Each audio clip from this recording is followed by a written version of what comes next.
one world currency. The New World Order. Those are the roots of trouble. I imagine that right now you're feeling a bit like Alice, tumbling down the rabbit hole. Let me tell you why you're here. You're here because you know something. What you know you can't explain, but you feel it. You felt it your entire life. That there's something wrong with the world. You don't know what it is, but it's there, like a splinter in your mind, driving you mad. It is this feeling that has brought you to me. This is your last chance. After this, there is no turning back. You take the blue pill, the story ends. You wake up in your bed and believe whatever you want to believe. You take the red pill, you stay in Wonderland, and I show you how deep the rabbit hole goes. All I'm offering is the truth, nothing more. For we are opposed around the world by a monolithic and ruthless conspiracy that relies primarily on covert means for expanding its sphere of influence, on infiltration instead of invasion, on subversion instead of elections, on intimidation instead of free choice, on guerrillas by night instead of armies by day. It is a system which has conscripted vast human and material resources into the building of a tightly knit, highly efficient machine that combines military, diplomatic, intelligence, economic, scientific, and political operations. Its preparations are concealed, not published. Its mistakes are buried, not headlined. Its dissenters are silenced, not praised. No expenditure is questioned, no rumor is printed, no secret is revealed. But I am asking your help in the tremendous task of informing and alerting the American people. And now, welcome to another episode of Down the Rabbit Hole. Here's your host from federaljack.com. It's Popeye. Ladies and gentlemen, welcome to today's live edition of Down the Rabbit Hole. It is Sunday, April 15th, 2012, dreaded tax day, the anniversary of Abraham Lincoln's assassination, and the 100-year anniversary of the sinking of the Titanic. Now, you're going to ask me, why would I do a show on the Titanic? If any of you saw the promos I've put up on Twitter or Facebook today or YouTube about this, you're going to say, why would you say, was the Titanic sunk on purpose? Why would you question that, Popeye? Well, after today's show, hopefully you'll understand why I question that. Real quick, before I get into it, I want to address something. On Joyce Riley's show the other day, when I was on for the Titanic, I had about an hour and a half worth of sleep before I had done the interview, and when I said the three ships' names, I said the Lusitania was one of the three ships, and that was incorrect. It's actually the Britannic was the third ship. The Lusitania was owned by J.P. Morgan and used a few years later in another way to instigate a war, and we could get into that on another show. But that's why I was half asleep, and the Lusitania had popped into my mind because it was a J.P. Morgan-owned vessel. So I want to correct that flub right off the bat. It was the Titanic, the Olympic, and the Britannic, and we'll get into that. So it was not the Lusitania. So, all right, that's corrected. Let's get into it. I couldn't do this show without my partner in crime here to go over this, my buddy Steve Stars. Steve, welcome back. Hey, it's good to be here, Popeye, and I'm excited about this show because we have been waiting for this for actually over a year. We did a great program with Bob Tuskin, I, and Bob, and you can look at that. People can find it. Just Google Bob Tuskin, Tuskin, Titanic, and that thing has gone viral. It's just ticking in more hits just by the hour. It's amazing what's happening because people really want to know something about this. You know, when I could just say one thing really quickly, you know, why would we remember the Titanic? Well, let me explain some things to you. When you pay a lot of money for gasoline, remember the Titanic. When you pay a very high electrical bill, remember the Titanic. When you consider that the banksters have stolen $16 trillion with a T, $trillion, remember the Titanic. When you think about World War I and World War II, remember the Titanic. When you think about the Lusitania, the Britannic, other ships that have been sunk, and all these other things such as the USS Liberty, all the way down to 9/11 in Oklahoma City, events like that, remember the Titanic, because I think we missed a very important part of what was happening, controlling the New World Order's new system that was coming into effect in 1912, 100 years ago today, Popeye. And so I think it's time that we review some of this, look at some of the questions that were there, speculate on some of the causes of things, and I think scratch below the surface of what FDR said. When something like this happens that's so significant in the political arena, you can bet virtually every time it didn't happen by coincidence or accident. We're going to prove to you, I think, today that the Titanic was not an accident. It happened on purpose. And that's the kind of the theme of the show, isn't it, Popeye? Yeah, and there's two trains of thought on that, Steve. There's two different avenues you can go down with this. And I say this because last year we focused pretty much on the Federal Reserve aspect and then, of why they would do it. And we're going to get into some of the evidence and some of the stuff we talked about last year and some new evidence. But I want to set the stage for you, if you will, so you can get a visual as you hear us on the radio. Think that either way, after today, you're going to realize that there's more than enough evidence to point that that ship was sunk on purpose. Now, there's two avenues of approach, that they did it to kill 3 guys, and people go, well, that's just crazy. Why would they kill 1,500 people or 1,500 plus people? Why would they do that? First of all, if you look at what they did on 9/11, these people really don't have any souls, so it doesn't matter. They would do it. But what if it was more than just that? What if it was an insurance scam to boot? So what happens if what originated as an insurance scam turned into, well, we're going to scuttle the ship and sink it. Why don't we put these 3 guys that are in our way on board the ship and sink it with them on board? Kill 2 birds, 1 stone. And after tonight, you might think that. You might be like, no, you're crazy, dude. That's fine. To each their own.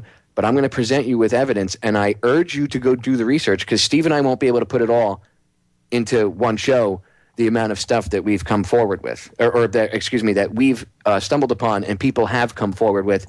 And I would say over the past 20, 30 years, a lot of this stuff has come out more into the spotlight. And a lot of these stories, Steve, date back to the very sinking itself, the day of, like the theories of the ship being swapped out. Yeah. Which is part of the insurance scam end of it. And we're going to cover all that stuff. So let's get into the insurance end first, and then explain who was on board the ship. I think if I go down that avenue and explain it that way, rather than saying they were going to kill these 3 guys and they sunk it because they made money, let me show you how it could have been an insurance scam, and then to boot on top of it, they put these 3 guys on it to sink it, to kill them, because they never ever benefit in just one way from doing something. Right. Never let a good disaster go to waste or unused. Isn't that the idea? I mean, look what happened with 9/11. All kinds of things came out of 9/11. The Patriot Act, illegal wars. They got rid of all the evidence of WorldCom, BCCB, and Enron and all that stuff. They stole all that gold in World Trade Center 7. They took out a lot of people. They did a lot of things. Friends, this is not just about an insurance scam. That's only one part of it. I mean, there's the entire spectrum of the developing international energy system coming out of Rockefeller, Morgan, Edison, and people like that, who wanted and had very good reasons to want to get rid of people like John Jacob Astor, who wanted to back Nikola Tesla for free electricity. That's why I'm saying every time you pay your electric bill, you might want to think about what happened 100 years ago, not just those poor victims and souls, because as you pointed out, Popeye, they actually want collateral damage. It defers everybody's thinking from well, this is a special day to them, so I mean they get off on it. They do their little ceremonies. A lot of times sacrifice the energy that's released when the essence of the human that's released when they die. I've gotten into that. So, I mean, killing innocent people, for them, they really don't care. It's ridiculous when people think that they actually do care. They don't. They could care less. And we're going to show you just how much they could care less. And again, after tonight, you might think that I'm a crazy kook. That's cool. I don't expect you to believe me. I never ask anybody to. I hope that I spark a fire of inquisitiveness inside of you, so that you go do the research yourself and you'll see what's out there. Then you can look at the evidence and you can come to your own conclusions, because I don't want to force you to come to a conclusion. That's not how the acquisition of knowledge works. You have to come to your own conclusion. And I will never force any of you to believe anything I say, but I will urge you to go investigate, and I will tell you where, I will tell you what to look for, and you guys I expect you to take it and run with it. And you'll see the same things we have. We're going to be going to break in a second, but when we come back, I want to get into... We're going to get into the insurance aspect of it really quick. We're going to cover that for a few minutes of, that and the similarities with like 9/11 and Lucky Larry Silverstein and a few other things. And then we'll get into a little bit of how it could have been done and a few other things. So stay tuned. Don't go anywhere, ladies and gentlemen. More on the Titanic with Steve when I get back. Ladies and gentlemen, we are back. Okay. So as promised, I'm going to head down the insurance path first. So let's look at it from this perspective. The Titanic itself was in good shape, but its sister ship, the Olympic, was not. And actually, the Titanic was the second in the fleet, not the first. She was not the flagship. The flagship was the Olympic.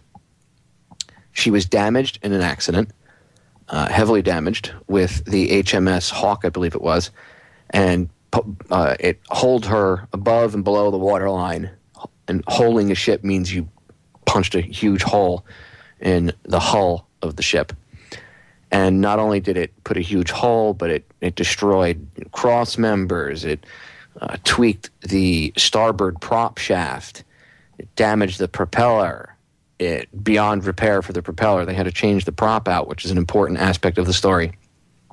And it gave the ship a permanent list to port because it had tweaked the keel, which is the spine of the ship. So the ship was essentially uninsurable even after it was fixed because no insurance company is going to, the ship hasn't even sailed yet and it's already had, all this damage and it hasn't even set off on a maiden voyage yet. There's no way they're going to, and nobody in their right mind would insure it because it would probably sink. And the only way that they could fix it would literally be to cut the ship in half and then retweak everything and try to make everything line back up and then take out what doesn't. It would entail so much work and it would be super expensive. It wouldn't be worth it. So what would they do? What would they do, Steve? What would you? That's the motive. The motive is, if you were one of these rich, evil bankers and you thought like them, wouldn't you? If you put yourself in their shoes and you think how they would think, not that you're that person, but if you try to put, as an investigator, you put yourself in their shoes, what would you think? I would think that if I thought like they do and I acted like they do, I would say, well, let's sink the ship and let's switch it out with one of the other ships, the names, send it out and sink it. Because then it'll be insurable at least because they'll think it's this other ship, which is the theory of what was done between the Olympic and the Titanic. Yeah, scuttling ships is a very old ploy used by a lot of unscrupulous maritime type people. It's not nothing new to the 20th or the 21st century, friends. But it's also important to mention this, that who was the pilot of the Olympic when it had its brush-in with the Hawk and nearly sunk?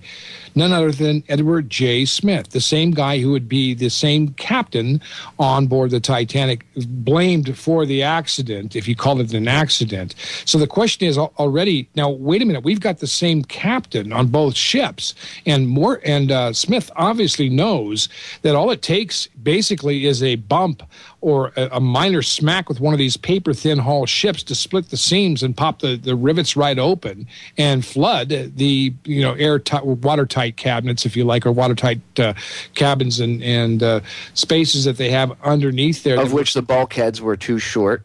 Mm-hmm. Yes.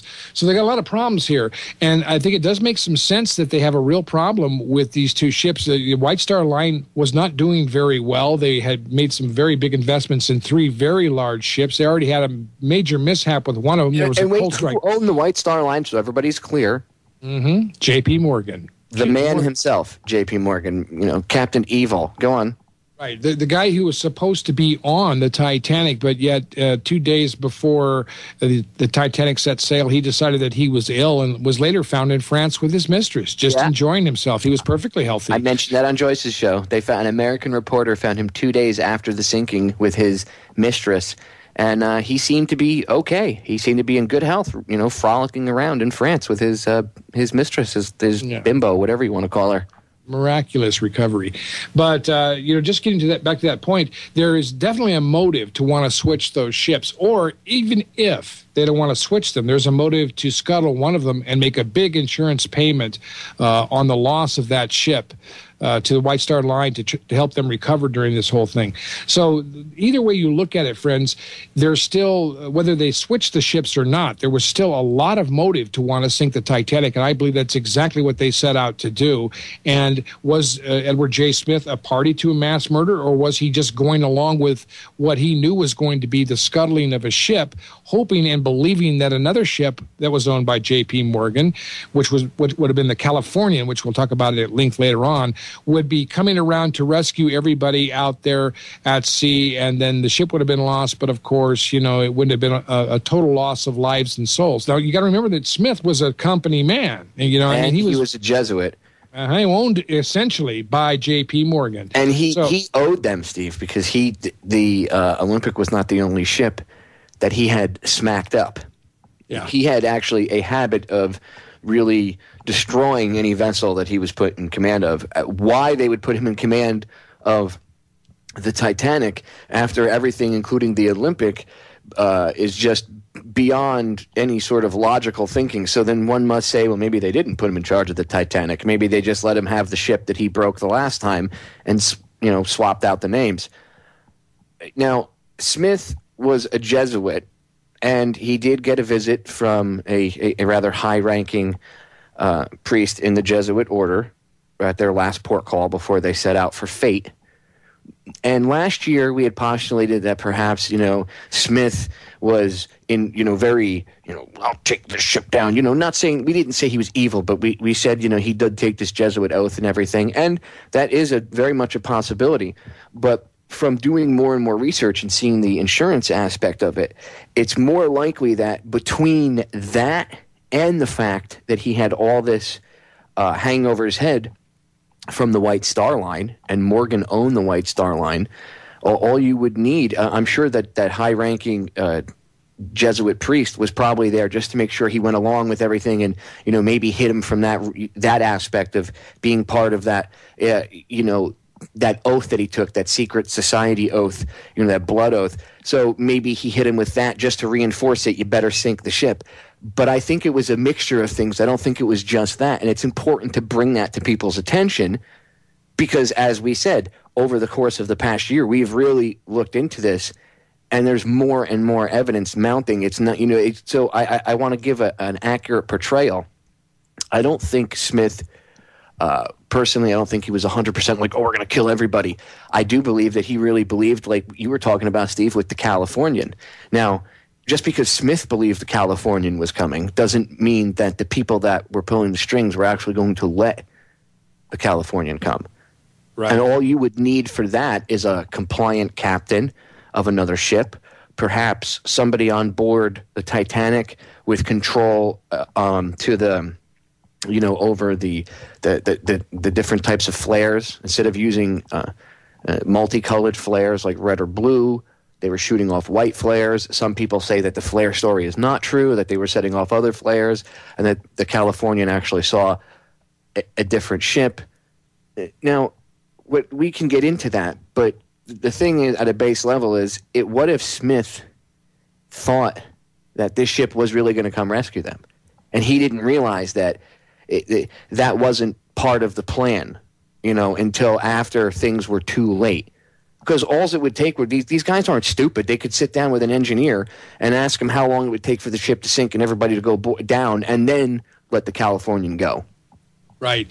I mean, there's some very interesting things to all of this, as a matter of fact, because if you stop and think about it, the Californian did not contact the Titanic at any time after midnight. As a matter of fact, they delayed the QCD, the SOS signal coming from the Titanic for 35 minutes. So they didn't start signaling SOS or QCD until about 35 minutes after the collision. One would think they would have been immediately on the wireless talking about their difficulties and trying to get attention with anybody that they needed to, unless they needed assistance. Popeye, it doesn't make any sense. No, it doesn't. You're right. Good thing to point out. And we'll get into that more when we come back. Ladies and gentlemen, stay tuned. We're going to break 3 minutes. We'll be right back. Don't go anywhere. So we were explaining the insurance scam end of it, and we were explaining a little bit about Captain Smith and how compartmentalization plays a big role in all of this, and perhaps he didn't even have the full picture, which most of these people don't. They're what we call useful idiots. And Smith had we already explained, he had this habit of crashing ships, so he was actually quite good at it. I mean, why not hire him to do this job, you know? And again, if he thought people were going to get off and that nobody was really going to get hurt, maybe other than the crew members in the front of the ship, and maybe he wasn't aiming for that iceberg, because every time we went through this last year, Steve, before we did the show, all the research we were going through, we kept coming up to the conclusion that perhaps they hit that iceberg by accident and they were aiming for something much larger. Now, it's interesting that when you look into the insurance aspect of it, the scam, when you look into the story that says they sunk it, you know, and they switched it and everything, the testimony about them hitting the iceberg is the same, that they hit that iceberg on accident. So that's interesting that both of those stories have something in common, where the iceberg that was not, they hit it, it was almost like Murphy's Law, you know what I mean? And that they were headed into the ice field at full steam, which was not odd for captains of the day. But you've shown, and just by looking at the ice map, and not only you but others who have seen this, there was this huge ice shelf they were headed for. Right. So exactly. what if Smith was headed for this ice shelf thinking he would smash the front of the ship, and the ship was actually built, it would have withstood a direct frontal impact. That's why they shouldn't have tried to veer away from that iceberg. They should have rammed it head on. They would have had less damage. But if he had hit this shelf, maybe he thought the ship was going to go up on the front of the shelf, whatever. He would beach the ship, give enough time to maybe evacuate people onto the ice shelf, and then the Californian can come in. Now, we've brought the Californian up twice in two different segments, multiple times in two different segments now. So let's touch on the Californian. Okay, yeah, that's a good point. Let me just explain really briefly, though, for folks in radio who are listening and don't have a visual picture. If you were to see the map of this ice flow that was presented at the Titanic hearings, it's up on the internet. You can find it, Titanic ice flow. What happens in warmer spring months is that the polar ice caps begin to melt and break up a little early, and they get swept out to sea. And what they create is just a big chunk of floating ice debris out there in the middle of the ocean, just kind of swirling around about 400 miles off the coast of Newfoundland. Now, there was a book written in 1898 called Futility, Wreck of the Titan, and the coincidences are far beyond coincidence. The book, it was written about an ocean liner that named the Titan that ran into one of these ice flows out in the middle of the Atlantic and basically broke apart and rolled over and sunk. And only a handful of people escaped because they managed to get out on the ice. Good point. Very good point, Steve. And the author of the book, Morgan Robertson, was a fellow who, yeah, go ahead. He died of poisoning. Interesting, isn't it? Yeah. Yes, I found this out a couple weeks ago. A listener had sent me some information, said you should check out Robertson, and I went and I checked. I went and I actually did a little more research on him, and I looked up what they told me to look up, and lo and behold, he was poisoned to death. Exactly, and the exact script of what was taking place in that fictional novel, Wreck of the Titan, was about to take place with the Titanic. So people don't understand that there was a smaller iceberg, a growler, if you like, something was almost invisible in the water that the Titanic ran into about 11:40 p.m. on the 14th. Had they kept going with full lit boilers and the speed that they were headed, they were going to run into a brick wall of ice or a minefield of growlers and small ice that would eventually become virtually flat ice.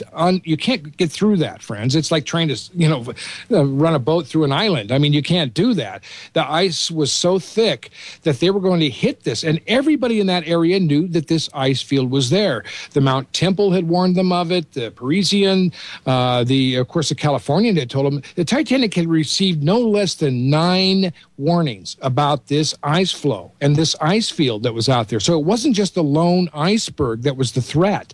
I think, as what we've talked about about before, the possibility that they hit this iceberg prior to the ice field, which they would have hit later on in the late of night, about 1 o'clock, 1:30 in the morning, after everybody had gone to bed, after they were well out of eyesight and radio range from the Californian, and when everybody was asleep in the middle of the night, when they'd hit this real ice flow, that would have been the real dangerous location. This thing seemed to have caught everybody off guard, including Captain Smith. It was what you might call a WTC-7 moment, Popeye. They've got something wrong. This was the hitch. They hit the iceberg first, and this caught everybody off guard. The Californian was nearby. They probably escorted the Titanic to the location, and as planned, we're going to come around the next morning. But their understanding was there would be no communications with the Titanic after midnight. They just shut everything down. They saw the flares. The guys on the ship claimed they saw the flares. They even claimed that they woke the captain, Captain Lord, and there was no response. People on these lifeboats, friends, could see the lights of the Californian, and after the screaming had stopped out there on that dark ocean water, they could hear in the distance the steam boilers turning. Well, see, so that begs the question of, was Captain Lord in on it? Now, people, even the insurance end of it, say that he was in on the scam, and that's why he ended up taking the fall that he did during the trial and everything, because he didn't want to, rat out people that could perhaps maybe do him more harm or whatever. But what if he really wasn't a scapegoat? What if he ended up, eventually he became a scapegoat, like the lone gunmen do. But what if he really was in on it and he was told not to go until a certain period of time had passed or whatever? And who knows what they could have worked out with him on how long to wait or whatever. But it's just very shady that the Californian even went out to sea. There was a coal strike. There was a massive coal strike. All these firemen, the boiler guys, they're all out of work, right? No one's got enough coal for any ship to leave port. And the Californian, which is like a cargo ship, takes off with nothing in its cargo hold other than 3,000 wool blankets and sweaters. And you're going to tell me that it's sitting 15 miles off of where the Titanic sunk by coincidence with 3,000 wool blankets and sweaters, and that's it in its cargo hold? And yet in the middle of a coal strike, this thing suddenly has enough coal to go out? And the Californian, again, is another J.P. Morgan-owned vessel. So what if Smith really thought that the Californian was coming, but Lord knew that he wasn't going to come until it was absolutely too late, because they knew there wasn't enough lifeboats on that ship. Even in the official or the version of just the insurance scam, and they don't touch on Astor and all that, in which we will. But even in that aspect, they say that Smith probably realized at some point that this rescue that he thought was coming wasn't going to come. That's why he was very nonchalant about the whole thing, because he figured the Californian was going to motor over and they were going to save everybody. Again, look at why did the Californian even leave port with the load that it had? It's very hard to believe, because it was basically unloaded, and it was right out there. It also could not cross this ice shelf. It could not get around it either. They were heading around it as well. Here's a situation I've often explained to people. It's like if a jet pilot was going to fly the world's biggest jumbo jet with a lot of dignitaries and famous and rich people on it, the first time from London to New York, and he heard that there was a volcanic plume that erupted in Iceland in his path. He would know well ahead of time, you don't want to fly that jumbo jet into that plume of volcanic pumice. It will eat the engines right up and the plane will crash. There was no excuse for Edward J. Smith not to know what was out there. Friends, let me tell you something. When they tapped out things like QCD and SOS on the Titanic, they heard those messages at the speed of light around the world almost instantly. They were listening to this. David Sarnoff, the guy that started RCA, was doing a demonstration for a crystal set. I think it was in the Empire State Building. He heard the Titanic's distress signal.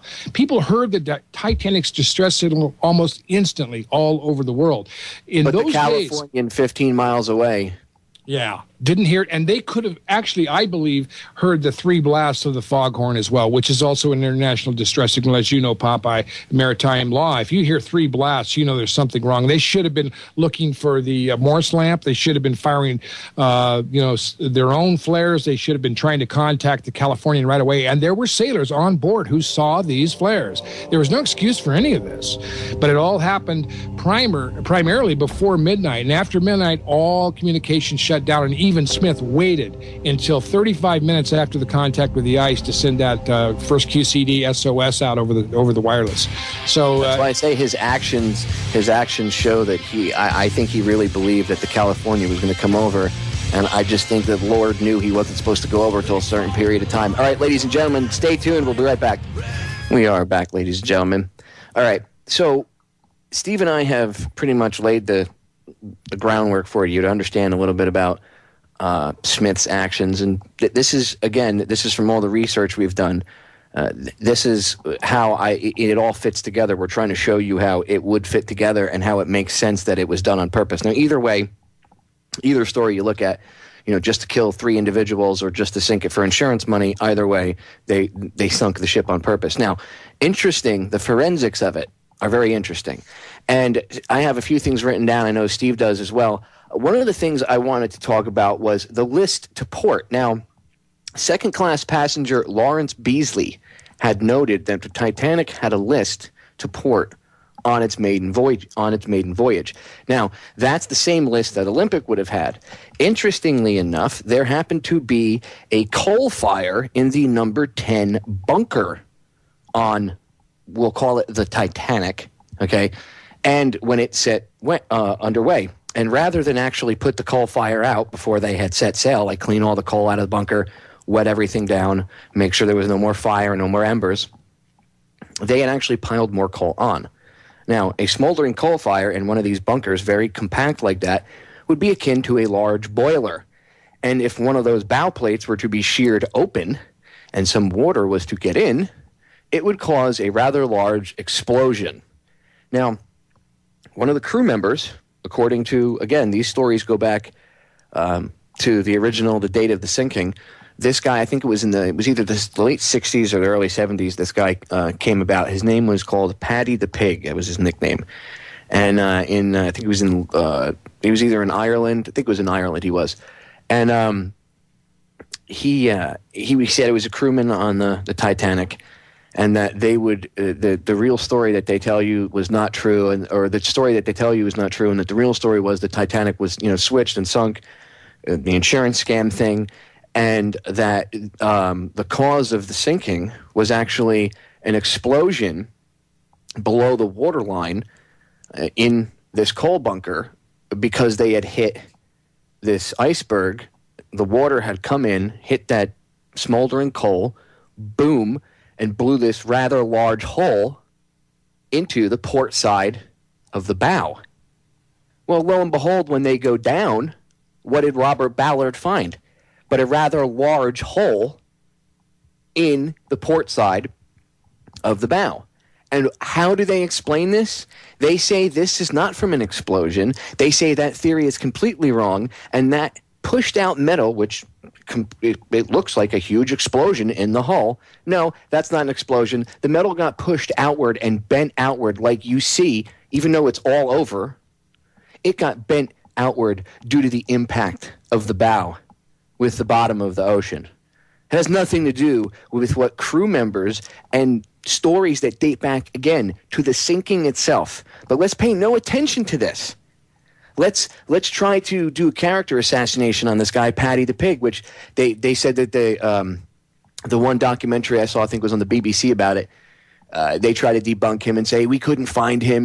Researchers have not been able to find his name on board the vessel. How many people do you think were on board the vessel that actually do you think they had names on a roster when most of the crew, like 3/4 of it, bailed at the first port call because they had seen evidence that the ship had been switched, and there were already rumors amongst the crew, and a lot of the crew that were on board between its setting sail and its first port call. They were like, we know this is the Olympic and we're out of here.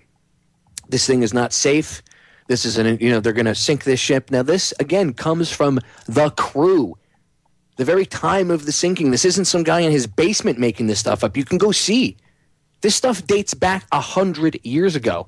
So who are we to be arrogant and say that these crewmen, they're all just conspiracy theory tinfoil hat wearers, right? I guess they went on the internet and read something. Oh, wait a minute. That was 100 years ago. There was no internet. Duh. So obviously, this has some merit to it. And I say duh to the people that try to debunk it and say that this isn't, that this isn't important and blah, blah, blah, blah, blah, and that's not really what happened. The quote-unquote official theory people, not to the listeners. I don't want people to get offended at that. That duh was at them, the people that are so willing to not even look at the evidence right in front of their face. And they just like anything else, Steve, they come up with these zany theories to explain things like Building 7, a miracle occurred, thermal expansion. I mean, rather than actually try to look at things logically, they come up with the most insane things, and people buy into it because most people don't understand all the forensics. Okay, some of the other forensics, the prop, Steve. When the Olympic was damaged, there was a prop waiting for the Titanic in the dock, in the dry dock, and it was stamped 401. The starboard propeller was removed and replaced with the starboard propeller meant for the Titanic, stamped 401. Well, coincidentally, the starboard propeller that they found down at the bottom of the ocean is stamped 401. Well, it shouldn't be, because that wouldn't have been the same prop. It was on the Olympic. So they would have had to get a different prop. And if you think they could have made props that large, that fast, you're out of your mind. This was 100 years ago. Things didn't work that fast. So, question of logic here, too, Popeye. Why would they be putting a drive shaft and a new prop on a ship that's still in dry docks under repair? Well, that too. I mean, from one that they needed that was going to be sailing first, the Titanic, if that was the case. That doesn't make any sense. They could have easily just let, like you said, let the Titanic be take the maiden voyage, hoorah and hoopla, and then the Olympic, let it get repaired. But there is video footage of the repairs. There's video footage. If I forget the name, I think it's called Why They Sank the Titanic. This British guy put together this documentary, and in it he's got. You can see it on YouTube. He's got video footage, whatever it was, 8mm or whatever the hell they recorded with it, but somebody, transferred it. And you see the Olympic leaving, and you can see the patchwork on the outside of the ship above the waterline. And it was like super extensive. I mean, it went up almost to like the top deck levels where the superstructure of the ship would be in some places. So you could see there was an extensive amount of damage to that hull. And absolutely, all this damage was done. And a lot of it, again, you have the passenger, Beasley, saying that the Titanic had this permanent list of port when they set underway, and that coincides with the Olympic. And then you brought up something when we were talking off air, getting prepped for the show. You brought up a good part. The portholes on the side of C deck on the Olympic, the forward part of C deck, if you were looking at the ship, you have to go look on a map. Just look up a deck map of the Olympic. And when you look the forward part of C deck, the Olympic had 16 portholes. And if you're looking at it, you'd be looking at the port side, which is the left side. You'd be looking at the Olympic had 16 portholes. Titanic had 14. But when the Titanic, and I'm doing air quotes, when the Titanic set sail, it suddenly had sprouted 2 extra portholes. Yeah. Mm-hmm. Minor innovations, somebody might say, and I could agree with that. One of the biggest forensic problems they've had, and of course this is something that couldn't have been altered either, or could have been altered very easily, and that was that the wheelhouse on the Olympic had kind of a bowed bay window, protruding arch across the top, and the Titanic's was flat, and the ship that they found at the bottom was the flat one. So they said, well, it was obviously the Titanic because it's missing that protruding bay walkway across the front of the wheelhouse on the bridge there. But that's something that could have been added very easily. It's not something that would have been easy to cover up, but in the middle of the night or anything like that. It was just basically a catwalk or a fixture in the front, a facade is all it was. Come in over a nighttime period, a 12 or 14-hour period when nobody was supposedly there. Another tradition of the White Star Line was that the name of the ship would be engraved in the upper bow plates of the vessel. Now, there's video footage, and it's a quick video thing, but you see this underwater submersible kind of go past the the name of the Titanic, and you can see that 2 letters have fallen off, and it's an M and a P.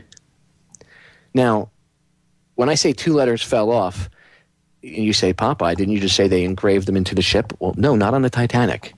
There were welded letters, big iron letters to the side of the ship. And they were either welded or riveted. And by the time, over the course of time, they fell off, a couple of them, and you see an M and a P. Now, why would you cover all the other ships have the name engraved. This one has them, raised on the outside. And one of the chatters in the chat room earlier brought up a good point. How come when you see the forward shots of the Titanic, why is it you never ever see the name of the Titanic on the bow plates? And why is that? They're engraved in the bow plates. You would expect to, and people say, oh, it's all calcified over and everything else. But there's certain spots where you can see pretty clear. Why are there no close-up shots of where the name of the ship would be? One has to wonder.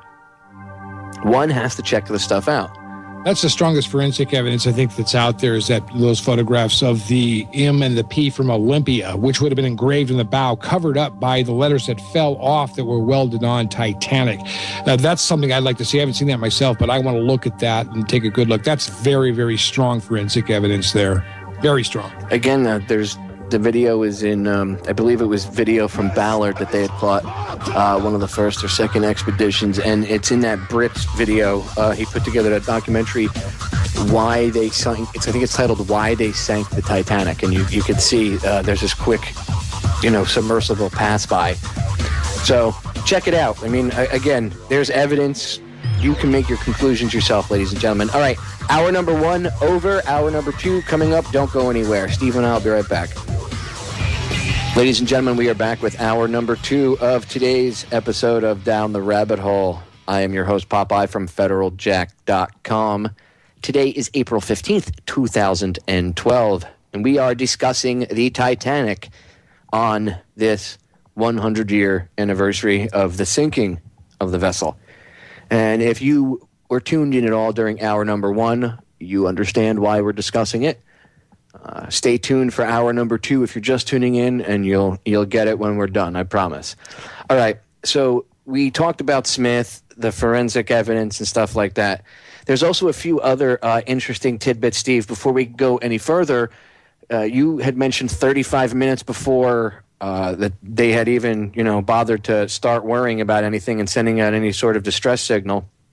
It was 45 minutes before the pumps were even turned on to start pumping the water off the ship. Now, as a former sailor myself, I can tell you that is very odd.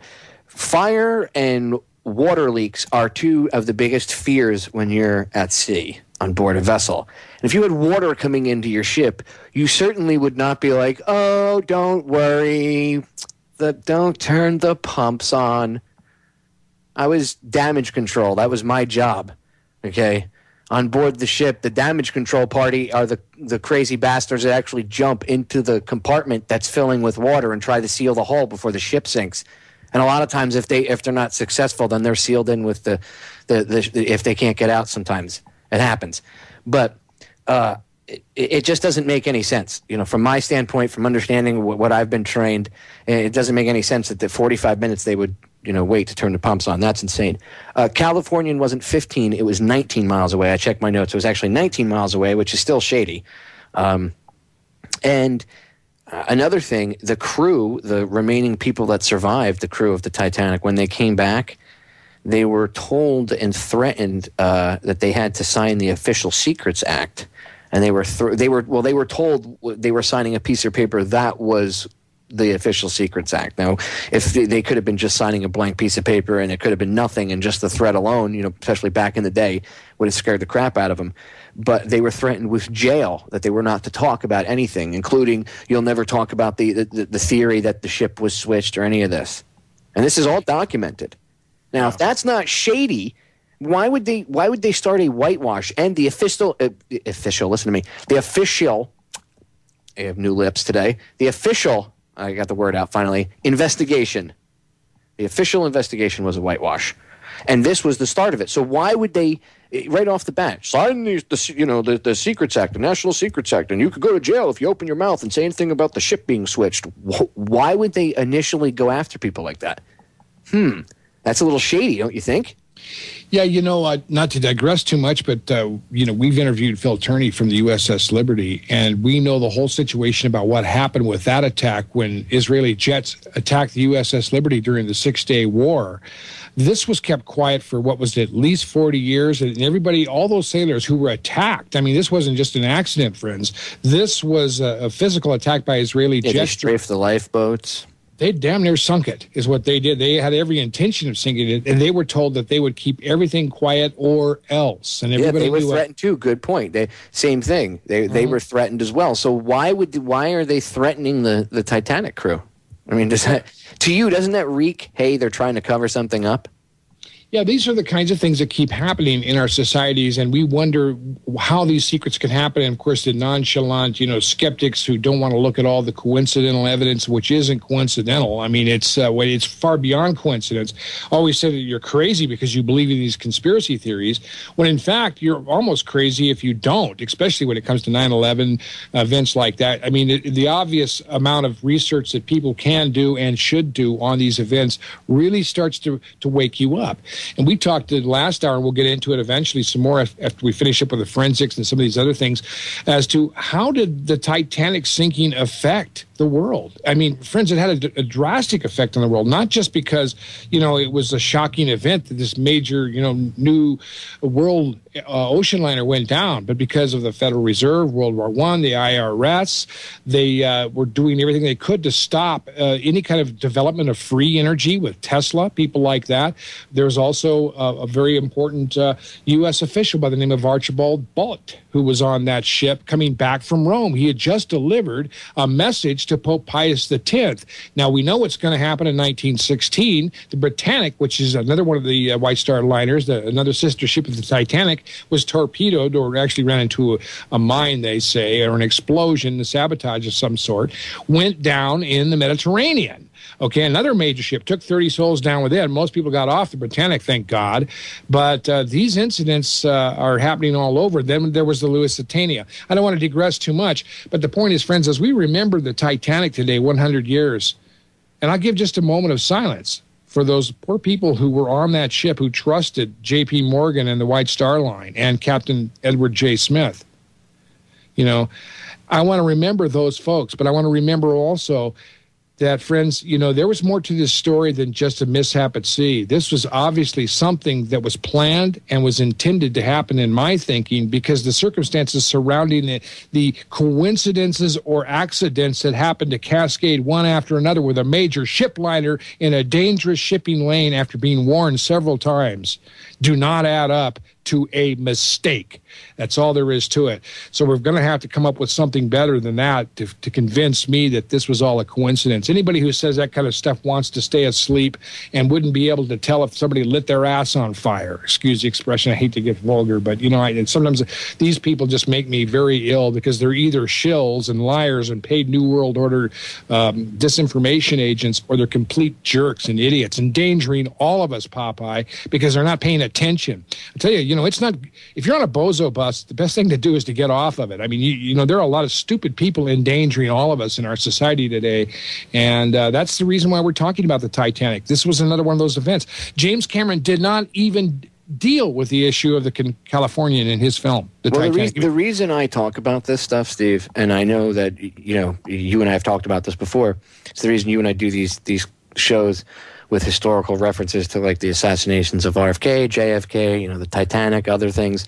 The reason is because if you look at all the shows, if you take each of these shows and you put them, like, on a list, right, or on, like, a board in front of you somehow, we could physically have a look at, like, the titles of the shows and the dates, you would see we're building almost like a timeline to show you that all of these events are not coincidental by any means, and that they are connected. And people say, well, why do we need to know all the facts? Because if you understand that all of this stuff, if you understand the entire timeline, then you understand the plan. You understand your enemy a little bit better. But you can't expect to be able to take them on if you don't know the things that they've done in the past? What happens if they try to pull something off again and you buy it because you don't know about some of the crazy stuff that they've pulled off in the past? And when you look at this stuff, it's not coincidence that it's all like the same basic playbook. The variations depending on each different thing, they each have their own variations, but like the basic playbook is the same over and over and over again. So am I the crazy guy because I see the actual connections to all of this? No. You'd be crazy not to see it. A lot of that is willful ignorance, Steve, and a lot of people are afraid, and they allowed the fear of actually doing the research and finding it out. They allow that to control them. I talked about this actually when I was on JJ's show earlier today, that I had an argument with a guy, and this guy, the only thing he could respond back with was it was actually he was arguing. I was just trying to give some evidence and some facts, and I would give tons and tons. It was about 9/11, and I was giving him a ton of evidence, just like literal scientific,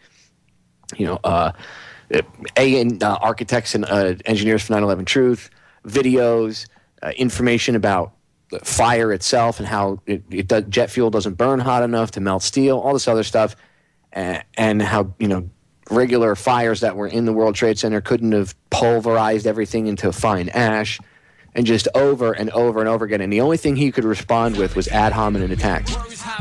He would tell me, "You need to get help." I said to him, "I challenge you to go do the research yourself." And he responded with, "I challenge you to seek mental help." So when you're dealing with somebody on that level, maybe they're not ready to wake up yet. Some people aren't going to wake up, dude. You can't wake everybody up. All right, ladies and gentlemen, we're going to break. When we come back, we're going to get into who was on board. Who were the important people? Stay tuned. All right, ladies and gentlemen, we're back. Now, everybody's been asking in the chat room for a while, Popeye, who was so important that they would sink a ship? 3 gentlemen: John Jacob Astor, Isidor Straus, and Benjamin Guggenheim. Astor at the time was like the richest man in the world. Remember, pre-Federal Reserve fake currency. Real money had 92% of its value compared to what the dollar has today. So this guy's not going to stand to gain anything from this. He would lose a ton of money. That's just one thing. Plus, he happened to be funding Tesla, which Steve is going to get into a little bit in a second. But Astor also did not get along with the Rockefeller family. And we all know that the Rockefeller family works with and for J.P. Morgan at the time. Now they control J.P. Morgan Chase and everything, but J.P. Morgan was alive at the time, so he was kind of a little bit more in charge than they were. But they still were his little minions, and they still had whatever power they needed to get things done. And they didn't like Astor. And what happens when they don't like people? And it doesn't mean that Astor's bloodline wasn't connected to the same black nobility families, because it was. But he himself was not the same person. He was a much younger guy. He wasn't like these older, shrewd douchebags. He didn't have that kind of, I don't want to say shrewd business sense, because that's not it. He didn't have that evil streak that they had in him. So he had to go. And these three were very rich and powerful men. Can you imagine if the three of them, Steve, stood up and said, behind the scenes, no, we're not gonna play ball. We're not gonna go along with the formation of the Federal Reserve. In fact, we're gonna put our money to block such an effort. With these 3 men gone, a lot of their fortunes went actually, things got gobbled up, assets and stuff, by J.P. Morgan and the rest of their evil little cronies. So some of the money ended up actually going and helping fund the creation of this new world order and the Federal Reserve System. This stuff, I couldn't make this up if I tried, ladies and gentlemen. So like I said, I don't think they sunk the ship just to kill these 3 guys. I think they were going to scuttle the ship for insurance purposes, and they lured these 3 guys on board knowing what they were going to do, and then they went out of their way, like with the Californian, to make sure that those 3 guys died on board that ship. That's the way I see it. Sounds like a very feasible scenario to me. And we talked about in our last show, the one we did with Bob Tuskin, that, it's like King Herod years ago would have a birthday party for himself, invite all of his friends, and he would bar the doors and burn the place down, eliminate all competition. This is the way those elitists think. Now, you got to realize there was another person that sometimes goes under the radar, and his name was Archibald Butt, Major Archibald Butt, B-U-T-T. But it's a very important person in terms of U.S. history. He had been involved with the Roosevelt administration. He was an advisor and, I guess, assistant to the Secretary of the Navy for some time. A very important person. But he had taken a vacation and had gone to Rome, but he had one official task there. Butt's only known official work during his vacation was a visit with Pope Pius X, during which he delivered to a pontiff a personal message from President Taft. Butt booked passage on the RMS Titanic on his return. Now, one of the things about this fellow is that he might have been in adverse to the idea of starting World War I, and this was what was already on the plan at this time right now. So he was visiting with the Pope, and on his way back to Washington, D.C., he also went down on the Titanic. We can only speculate because, as you said before so eloquently, Popeye, these guys eat their own. You know what I mean? If somebody doesn't get along, if somebody isn't part of the plan, if John Jacob Astor has real estate holdings and he doesn't like the idea of a Federal Reserve because that could diminish the values of his currencies, or he'd have to work with the Federal Reserve to issue a Federally Reserved issued currency, he would have his reasons for not wanting to support that. And the same thing with what if he knew kind of about what they had planned, because he wasn't invited, by the way, to Jekyll Island. So what happens if he knew about what they had planned, he had caught wind of it, and he let it be known that he would stand in its way? What happens if he let them know, and through backdoor channels, hey, this isn't happening, you guys are out of your mind? Because, again, he was younger. He wasn't his father. So yeah, he had to go. And these three guys combined, they would have been formidable with their money, their fortune. They would have posed a formidable threat. So what better thing to do than get these three men on board the ship with invites of, hey, I'll be there too, and then at the last minute you cancel, and you know that ship's going to get sunk. It's killing two birds with one stone. So I don't think that the original intention of the sinking of the ship was to kill them. I think that actually was tacked on after the initial idea came up, because the sinking of the ship would be an insurance job. They could save a ton of money, or they can make a ton of money on it, and they could kill these guys and get, who else? Who knows? Maybe there was other people even on there that you don't know about that they wanted to get rid of. The Jesuit priest that went on and cleaned out we've postulated he probably cleaned out the purser safe, because they've never found anything on the safes, right? When they've pulled up a couple of the safes, they've found like mushy money. They've never really found anything. So where's all the stuff that was in the purser safe? Where'd it go? All the gold, the silver, any security deeds that might have been very vital or anything like that could still have redemption. It's also important to realize that Guggenheim, there's a Colorado connection to him. I didn't know that his brother was a senator from the state of Colorado. He started the School of Mines here, Popeye, the School of Mines, okay? Now, they were very much involved in things like gold and silver mining and mine projects, okay? Now, what's the problem with gold and silver mining? I mean, isn't that something archaic from out of the past, or is that something that's also in the way of using a currency that's not based on anything that's along the lines of a real commodity-based monetary system? I mean, so here again, you see people like Guggenheim and Astor were very involved in a lot of philanthropic type events and people that they were working with, in particular Nikola Tesla. Now, it's very important to point out that Tesla had been funded during his Wardenclyffe experiment in New York with J.P. Morgan, and it proved that he could send electricity through the air without wires. Now, who was involved? I mean, we know that Morgan had been backing Edison for a long time, and Edison's plan was to wire everybody up to his Con Ed. It's called zero-point energy. It's from the actual Earth itself. It uses the Earth's own electrical grid to pull energy from and transmit it to and from all over the place. Interesting. What did Morgan say to him? Well, he said, "Oh, where do I put the meter on this thing, Nikola?" Nikola Tesla told him, "You don't." What happened? He said that, well, that's the end of your funding. And Morgan had actively gone out and even campaigned and argued against getting anybody to support Tesla's research after this point. He was also involved with John D. Rockefeller, as we pointed out, and Rockefeller was developing oil and energy related to that. And we know that Tesla had designed a steam-powered turbine that would render 110 horsepower and fit in a hat box, Popeye.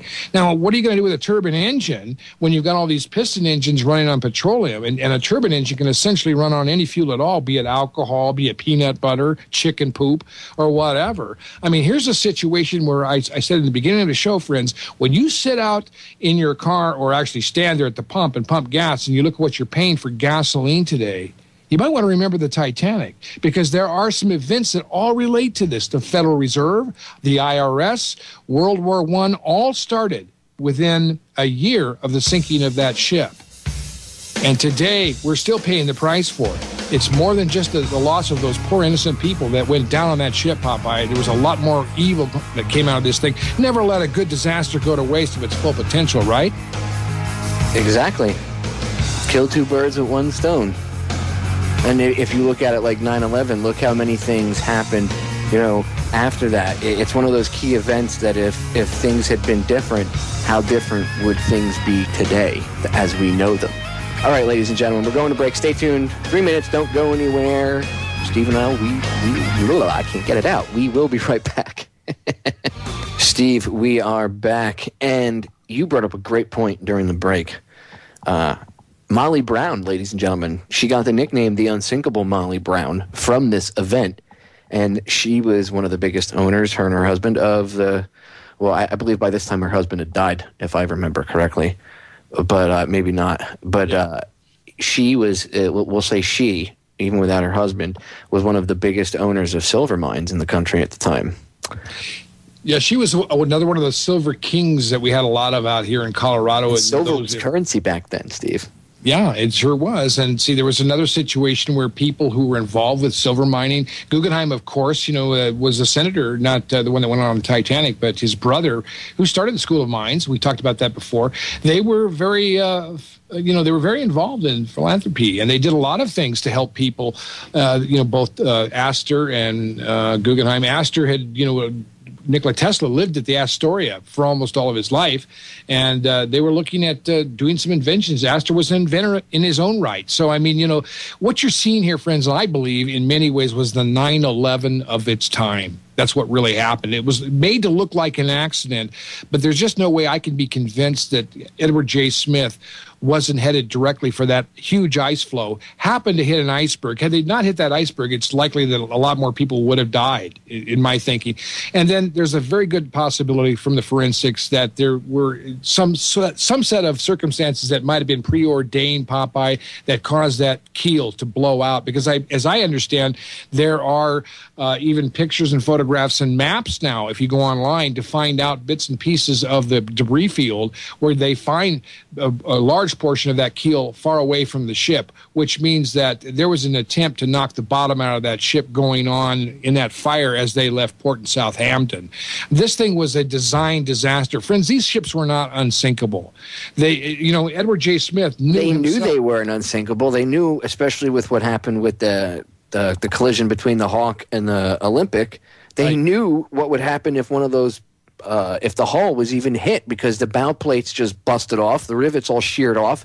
There was a hole, but some of the plates themselves just simply fell off and gave way. And think about it, this is before they had really manufactured the metals we use today. We didn't have the types of steel and stuff that they use today. Stuff was way more brittle, and half the stuff was iron. Yeah. Yeah, you're mixing metals, you got steel and iron together, putting cold water in the mix. You don't have to be a chemistry wizard to figure out that that's not going to work out real well. You know what I'm saying? And it's astounding, really, that the Britannic was doing so well out in the Mediterranean before it hit a mine, they say. There's a big mystery on that. I'd like to see some more research on the Britannic. They recently found that wreck as well. It's been down there quite some time, a very, very large shipwreck in relatively shallow water compared to the Titanic.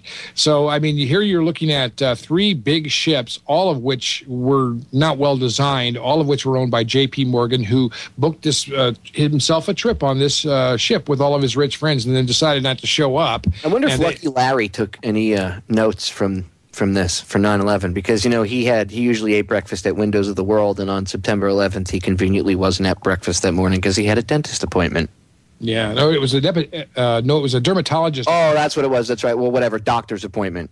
His scales were showing through. And that's what happened. His inner reptile was coming out, and we're joking, ladies and gentlemen.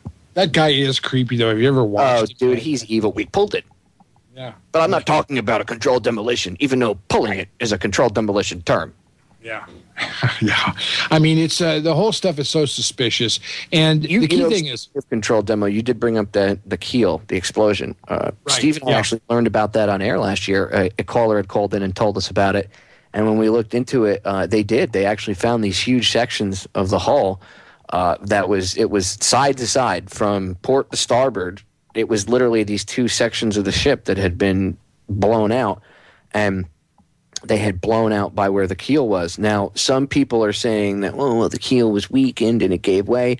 True, the keel was weakened because it was already tweaked, but they had reinforced it with all these cross members and everything else. So the question is, did they know that there was did they know that there had to be some sort of explosion in order to break the keel? And I'm not saying that they even planted explosives. All they would have had to do is something as simple as what they did with the coal bunker up in number 10. That all they would have had to do is make sure that seawater would hit a coal fire in a certain area and make sure it would blow out. I mean, they could have put explosives. Who knows? They had the ability to put planted charges back then. It's not like explosives didn't exist. And the plates were so weak and pathetic, especially in the cold water, it most certainly would have probably caused the problem. But I do lean to, I believe the whole explosion thing. Like I said, if they didn't use explosives, more than likely it could have been explosions from the other boilers, coal bunkers and stuff. But something that's really important to note is the Olympic had a weakened keel with that 30-degree list to port, or 30, 40-degree list to port, whatever it was. So if it's already got a weakened keel and they just they put something, maybe it snapped where the beams were, where the weak spot was, where it was tweaked. I do believe that there were explosions aboard the vessel. The survivors reported explosions.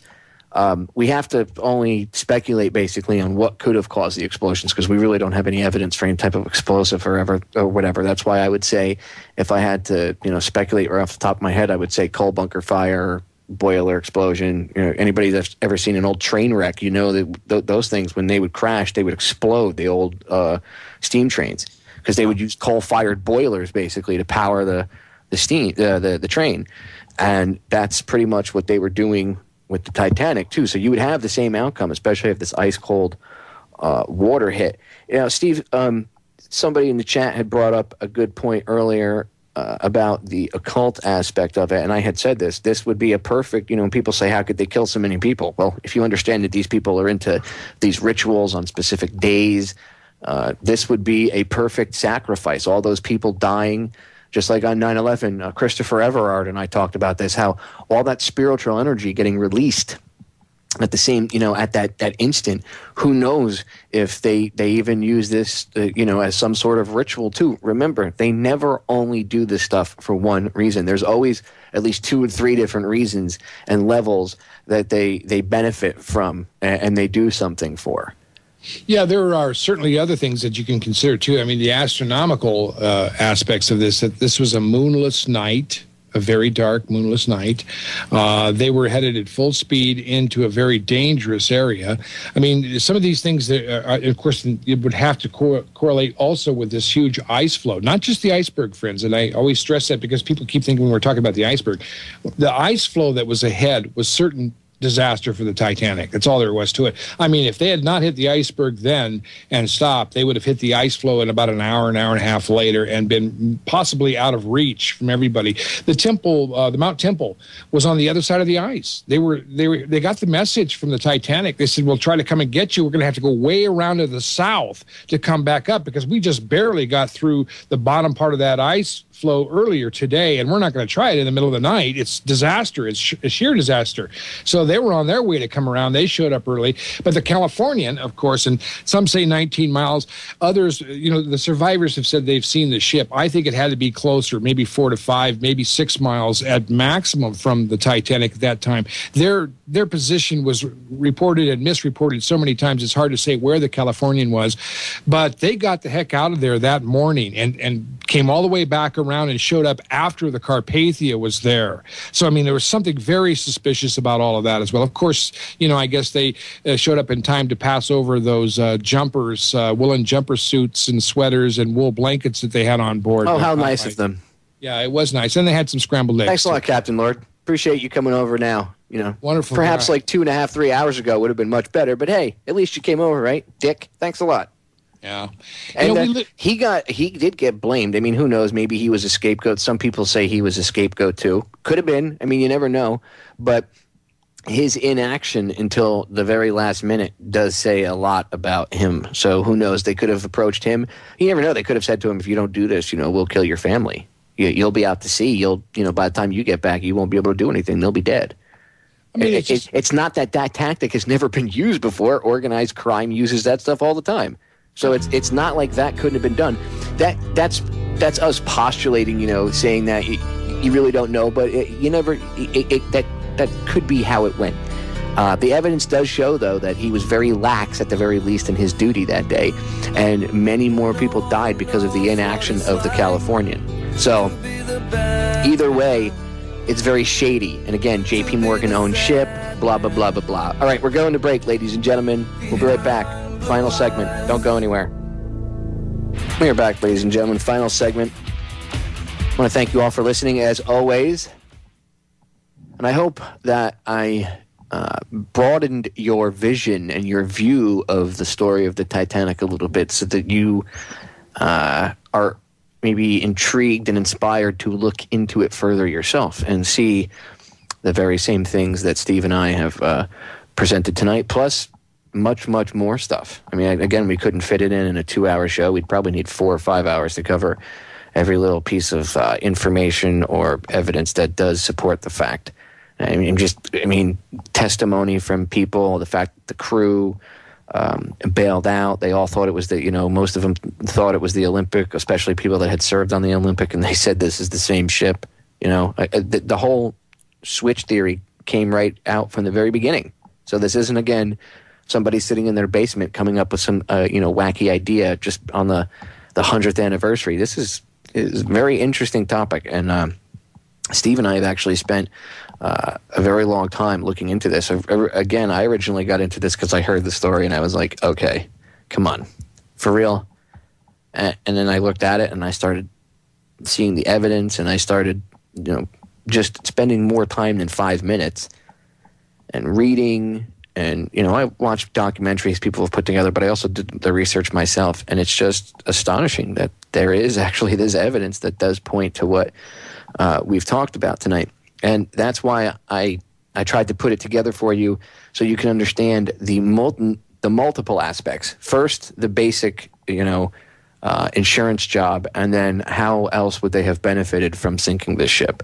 And I think we've done a pretty good job at that. There are some very glaring things that just stick out. Again, the Californian, the whole aspect of that ship being there and having those blankets and the sweaters and, the coal strike and it being a J.P. Morgan-owned vessel, it's very, very shady. Why was the Californian just sitting there?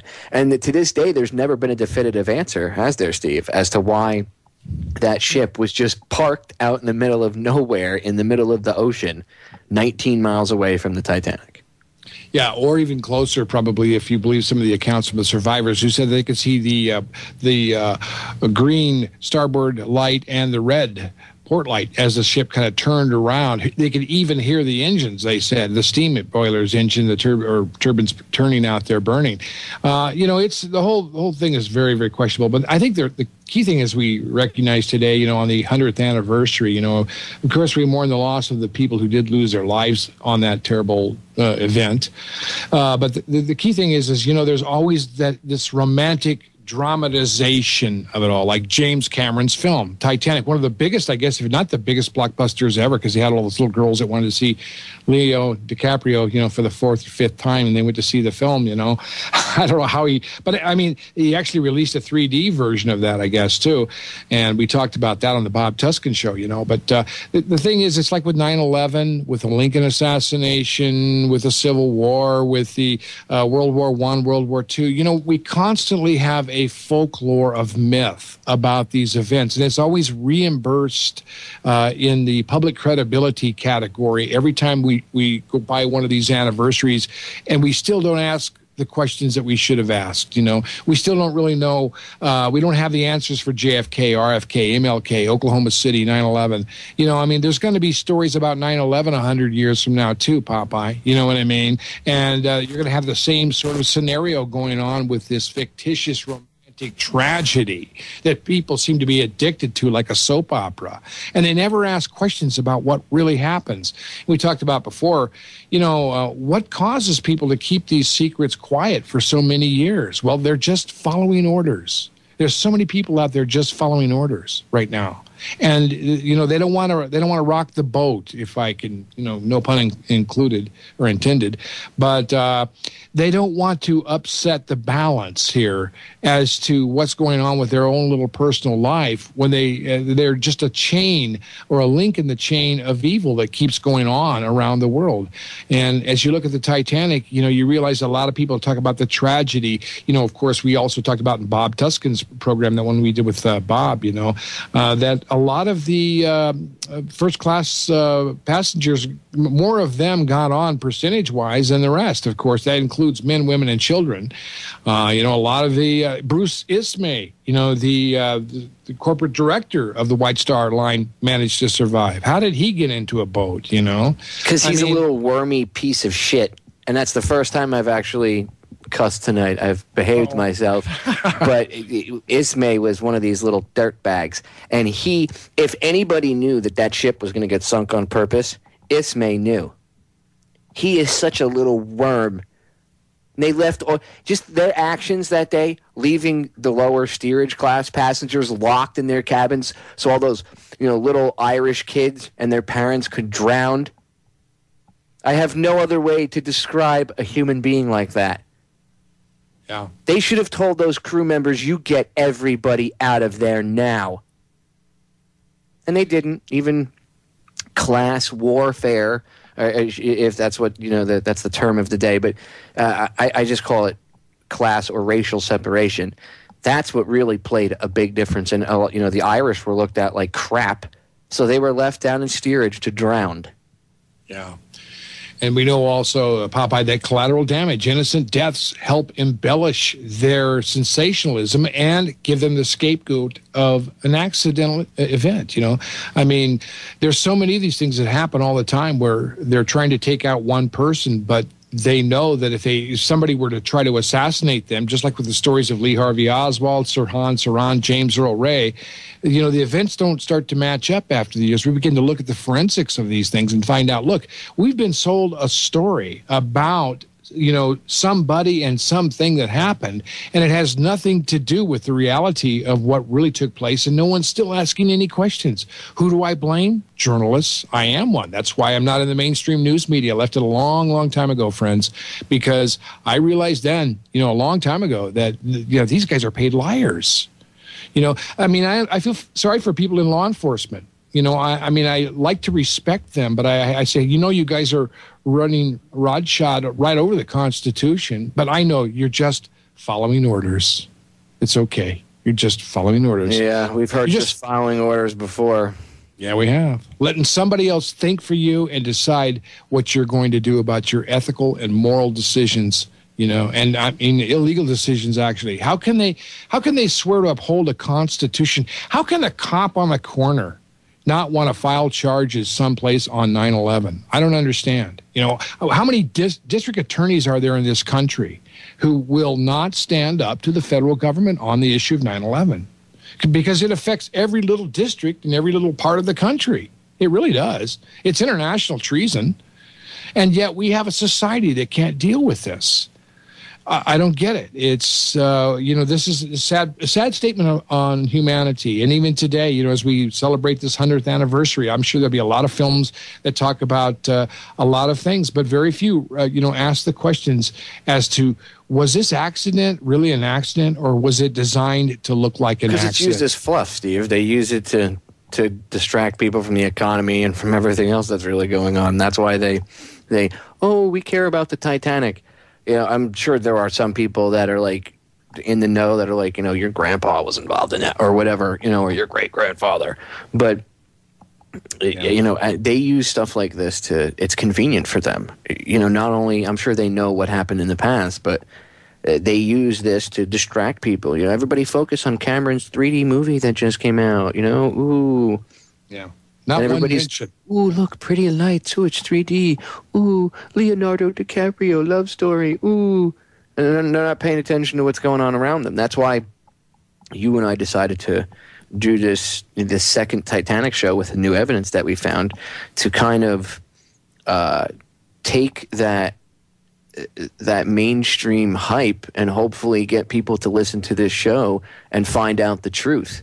And realize that the very same things that the people that are trying to blind you from the very problems that we have today are connected to the very same people that sunk the Titanic for nefarious reasons, to say the least. So, I hope people actually learn from this today.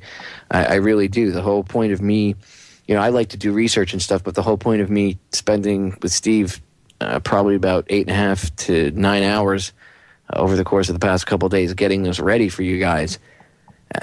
We did it because we want we knew that today was going to be out of control, everything on TV, History Channel, Discovery, everything's going to be Titanic and all this crap. I'm sure there's radio shows out there, giving the official story, but, just giving you the love part and the, if you're watching the James Cameron flick or the interesting stuff about the ship sunk and these passengers died and this passenger died and blah, blah, but they're not going to get into Astor, or they're not going to get into the insurance aspect of it. They're not going to talk about the crew being switched off. They're not going to talk about any of this stuff. The Californian, like Steve said, that gets left out in Cameron's film altogether. The only thing you see is the Carpathia. Yeah.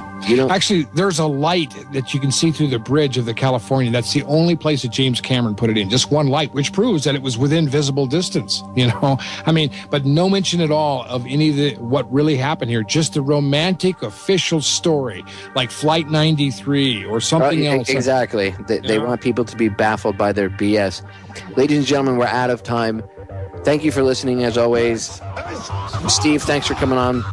Yeah, my pleasure again, buddy. Again, we always do excellent, awesome shows together. And ladies and gentlemen, stay tuned because we will be doing more together. Don't turn the radio off. Don't go anywhere because my buddy Joe and my buddy Tim are coming up, and it's Sunday, which means Conspiracy Chronicles. So I wonder what they're going to have for you. Stay tuned and find out. Ladies and gentlemen, it's been a pleasure as always. I will see you on Wednesday. I'm out.